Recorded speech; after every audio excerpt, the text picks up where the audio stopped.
का विरोध है। अच्छा मुझे ये बताओ, अब एक हफ्ता बचा है कैंपेन को, पहले चरण के चुनाव कब खत्म हो जाएंगे प्रचार? 17 तारीख। अब 7 दिन तो बचे हैं, अभी तक कोई मीटिंग करी हो तो बताओ। इंडिया कहाँ है? कागज में ही तो है, दिल्ली तक तो सीमित है। सोशल मीडिया के कुछ साथी बंधु हैं वही तो चला रहे हैं। जमीन पर आज अभी तक उनको हिम्मत नहीं मिली कि हम मीटिंग करते हैं। अखिलेश जी आके प्रचार क्यों नहीं कर रहे? क्यों नहीं कर रहे? मैं पूछना चाह रहा हूँ, कर देना चाहिए था। इतनी मजबूत स्थिति होती तो नेता भीड़ से पीछे रहता है। नेता को तो भीड़ चाहिए होती है, ये तो हम लोगों की खुराक होती है। और जहाँ इतना उनके पास का यदि चुनाव होता तो अब तक सीधी सी बात है, लोकदल एनडीए में शामिल हुआ है। उन सब से अपने जो लोग हैं समर्थक है उनसे अपील करने आया हूँ। सबकी वोट कीमती है, हर वर्ग की वोट हमें चाहिए। जातिवाद से ऊपर उठकर किसान की बात को मजबूत करने के लिए, और चूंकि सरकार ने भारत रत्न किया है, ये क्षेत्र हमेशा चौधरी चरण सिंह जी के साथ रहा। विशेष सम्मान और प्यार और लगाव लोगों के मन में है। तो चौधरी चरण सिंह से जुड़ी हमने कुछ बात बताई लोगों को। चो साहब, एनडीए ने 400 का नारा दिया है, लेकिन यहाँ पे ठाकुर भी नाराज है, गुर्जर भी नाराज है, जाट भी नाराज है, तो सैनी भी नाराज है। कैसे मैं कई चुनाव में लड़ा हूँ, कई चुनाव देख लिए। जी जी जी। चुनाव में पता लगता है कि सारे हमसे नाराज, जी जी, फिर मनाने पड़ते हैं। ये राजनीतिक प्रक्रिया होती है। तो इतना कोई नाराज नहीं कि वोट नहीं करेगा, सब वोट करेंगे। और सबको मालूम है कि क्या माहौल देश में बन रहा है, और जो देश में माहौल है शामिल उससे पीछे नहीं।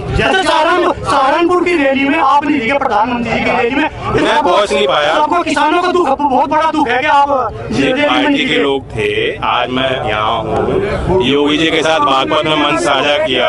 आगे भी कार्यक्रम होगा, साथ रहेंगे हम लोग। 12 में भी कार्यक्रम है, योगी जी और मैं दोनों हस्तिनापुर में कार्यक्रम कर रहे हैं। अच्छा, अखिलेश जी ने कहा है चौवन्नी, तो प्रधानमंत्री पूछेगी चौवन्नी कौन है, ये कटास किया है। अब मुझे समझ नहीं आता उनकी अखिलेश जी की बात में मजाक में लूं या सीरियसली लूं। आपने कहा अखिलेश जी सतरंगी चाल में फंसाना चाहते हैं, वो समझ गए लोग क्या कहना चाह रहे हैं। बेगम तो तेरी राजा को मारना चाह रहे थे।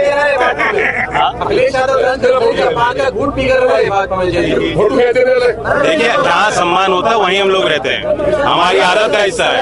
अगर सम्मान नहीं मिल रहा होता, और किसको सम्मान नहीं मिल रहा है? जब चौधरी चरण सिंह जी को भारत रत्न इसी सरकार ने तो दिया है। प्रधानमंत्री जी की मुस्कुराहट आपको देखनी चाहिए थी उस दिन जब भारत रत्न मुझे दिया जा रहा था। तो अंदर की सपा प्रत्याशी है उत्तराखंड समाजवादी पार्टी के, उनके जो भाई है ना, उनका एक वीडियो वायरल हो रहा है। वो कह रहे भाजपा वालों को सीधे सीधे धमकी दे रहे हैं कि हाथ न लगा दे, हम मनोबल रसन की औलाद है। इसके बारे में क्या कहेंगे? सब किसी न किसी के औलाद ही होते हैं, उनका भी सम्मान है और दूसरों का भी सम्मान है। सर, मुझे मुजफ्फरनगर सीट जोर जबरदस्ती किसी के साथ कर नहीं पाएंगे। मुजफ्फरनगर सीट और कैराना सीट ऐसा लग रहा है कि जाती दिखाई दे रही है एनडीए से। नहीं, तो अलग अलग विश्लेषण होते हैं, ये तो आपका विश्लेषण है। संजीव बालियान का विरोध है, प्रदीप सांसद जी का विरोध है। अच्छा मुझे ये बताओ, अब एक हफ्ता बचा है कैंपेन को, पहले चरण के चुनाव कब खत्म हो जाएंगे प्रचार? 17 तारीख। अब 7 दिन तो बचे हैं, अभी तक कोई मीटिंग करी हो तो बताओ। इंडिया कहाँ है? कागज में ही तो है, दिल्ली तक तो सीमित है। सोशल मीडिया के कुछ साथी बंधु हैं वही तो चला रहे हैं। जमीन पर आज अभी तक उनको हिम्मत नहीं मिली कि हम मीटिंग करते हैं। अखिलेश जी आके प्रचार क्यों नहीं कर रहे? क्यों नहीं कर रहे? मैं पूछना चाह रहा हूँ, कर देना चाहिए था। इतनी मजबूत स्थिति होती तो नेता भीड़ से पीछे रहता है। नेता को तो भीड़ चाहिए होती है, ये तो हम लोगों की खुराक होती है।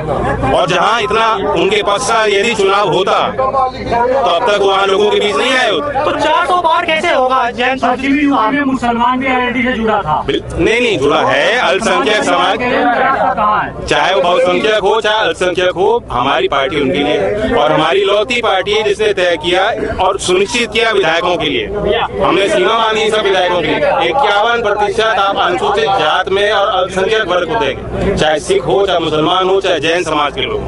51% हक। तो जो रिसोर्सेज हमारे पास है वही हम आवंटित कर रहे हैं। तो कैराना की जनता को क्या संदेश देना चाहते हैं जयंत चौधरी? प्रदीप जी पे फिर विश्वास जताएं और उनको मजबूती दें, तभी मेरे हाथ मजबूत होंगे, कलम में स्याही मिलेगी और मोदी जी के 400 पार का नारा को पूरा करना है।